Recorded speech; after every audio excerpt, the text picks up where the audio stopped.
अब प्रकाशकों को अब पत्रिका के रजिस्ट्रेशन या संशोधन के लिए प्रेस रजिस्ट्रार का जर्नल को आवेदन करना होगा।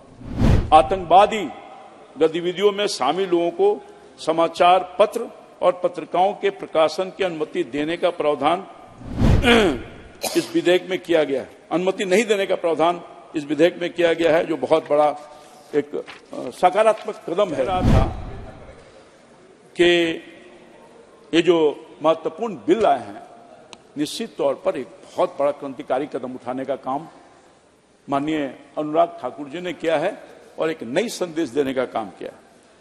मैं इस विधेयक के कुछ महत्वपूर्ण जो पॉइंट हैं उसको आपके माध्यम से सदन में रखना चाहेंगे।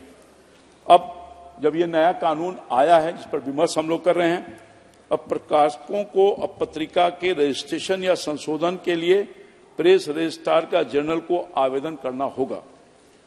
पंजीकरण की प्रक्रिया काफी आसानी से केवल एक चरण में पूरी की जाएगी। पहले कानून में यह 8 चरणों में होती थी, यानी लाल फीताशाही की व्यवस्था का अंत किया जा रहा है इस कानून के माध्यम से। आतंकवादी गतिविधियों में शामिल लोगों को समाचार पत्र और पत्रिकाओं के प्रकाशन की अनुमति देने का प्रावधान इस विधेयक में किया गया है। अनुमति नहीं देने का प्रावधान इस विधेयक में किया गया है, जो बहुत बड़ा एक सकारात्मक कदम है। प्रेस रजिस्ट्रार जनरल सभी पत्रिकाओं के पंजीकरण प्रमाण पत्र जारी करेगा। छोटे अपराधों के लिए ज्यादातर प्रावधानों को अपराध की श्रेणी से हटाने का भी प्रावधान है इस कानून के माध्यम से, इस विधेयक के माध्यम से। विधेयक का उद्देश्य पत्रिकाओं के शीर्षक सत्यापन और पंजीकरण ऑनलाइन की प्रक्रिया को सरल बनाना है। जवाबदेही तय की गई है कि कोई भी पंजीकरण 60 दिनों की अवधि में पूरी की जाएगी। भारत में विदेशी पत्रिकाओं को स्थानीय एडिशन के प्रकाशन के लिए केंद्र सरकार की पूर्व मंजूरी का प्रावधान किया गया है, ताकि कोई विदेशी ताकत पर अपने खतरनाक विचार थोप न सके। ये बहुत महत्वपूर्ण कदम है। मैं समझता हूं कि विधेयक में प्रेस और पंजीकरण अपीलीय बोर्ड का प्रावधान है, जिसमें भारतीय प्रेस परिषद के अध्यक्ष और इसके सदस्यों में से भारतीय प्रेस परिषद द्वारा नामित 2 सदस्य शामिल होंगे। ये पहली व्यवस्था, मजबूत व्यवस्था की गई है। महोदय, अखबार और पत्रिकाएं आज भी घर घर में जगह बनाए हुए हैं। इंटरनेट क्षेत्र में डिजिटल क्रांति आने के बाद अखबार और पत्रिकाएं का डिजिटल स्वरूप में आने लगे हैं। महोदय, हम जानते हैं, हम सब जानते हैं कि डिजिटल युग में आतंकवाद और अलगाववाद जैसे खतरे तेजी से हमारे सामने आ रहे हैं, जो बहुत बड़ी चुनौती है देश के सामने। और मैं समझता हूं कि वर्तमान सरकार ने उन चुनौतियों का बहुत मजबूती से मुकाबला किया है। कोई भी कहीं से अपने खतरनाक विचारों से आग लगा सकता है। आज कोई भी कहीं से भी डिजिटल पत्रिका निकाल ले रहा है। डिजिटल न्यूज से अफवाह फैलाने की घटना बढ़ती जा रही है। धन्यवाद सभापति महोदया जी।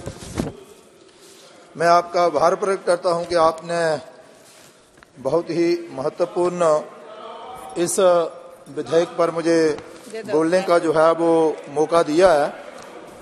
महोदया, प्रधानमंत्री अब बढ़ जाइए। ठीक है, ठीक, बोलिए।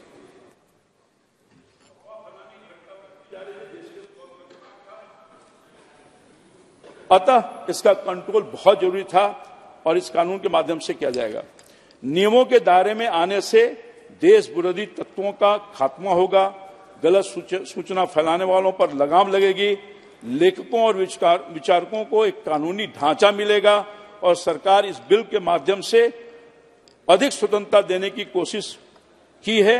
यह हमारे लोकतंत्र को विश्वास बढ़ाने का काम करेगा और मैं इस बिल का हृदय समर्थन करते हुए आभार व्यक्त करना चाहते हैं अपने प्रधानमंत्री जी का और अपने मंत्री जी का, जो ने एक बहुत ही क्रांतिकारी बिल ला करके प्रेस के स्वतंत्रता को और कई तरह की जो कमियां था उसको दूर करने का काम किया है। बहुत धन्यवाद आपका। बहुत बहुत धन्यवाद। श्री जुगल की पनोरमा ग्रुप, जो सोचता है वो करता है।